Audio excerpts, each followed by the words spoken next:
പക്ഷേ അഗെയിൻ ഞാനത് നിർത്തിയത് അല്ലെങ്കിൽ ആ സീരിയലിൽ നിന്ന് ഞാൻ ബാക്ക് ഔട്ട് ചെയ്യുന്നത് അതിൻ്റെ പ്രൊഡക്ഷനും ഉണ്ടായിട്ടുള്ള അല്ലെങ്കിൽ പ്രൊഡക്ഷനുമായിട്ടുണ്ടായിട്ടുള്ള ചില മിസ്അണ്ടർസ്റ്റാൻഡിങ്ങിൻ്റെ മുകളിൽ പറഞ്ഞ പൈസ തരാതിരിക്കുക, ഒരു 3 വർഷത്തോളമായിട്ടും പറഞ്ഞ പൈസ തരാതിരിക്കുക എന്ന് പറഞ്ഞു കഴിഞ്ഞാൽ അത് ഭയങ്കര അക്രമമാണ്.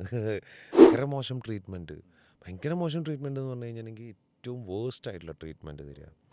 ഞാനൊക്കെ കുറേ കേട്ടിട്ടൊക്കെ ഉണ്ട് ഈ പറഞ്ഞ ധാർഷ്ട്യം, മുതലാളിത്തം, അങ്ങനത്തെ ഒക്കെ പരിപാടികളില്ലേ, ഇതൊക്കെ കേട്ടു. പക്ഷേ ഞാനത് എക്സ്പീരിയൻസ് ചെയ്യാൻ തുടങ്ങി കഴിഞ്ഞപ്പോൾ പിന്നെ വേണ്ട സ്വാമി, നമുക്ക് പറ്റൂല. പേയ്മെൻറ്റ് ഭയങ്കരമായിട്ട് പെൻഡിങ് തരിക.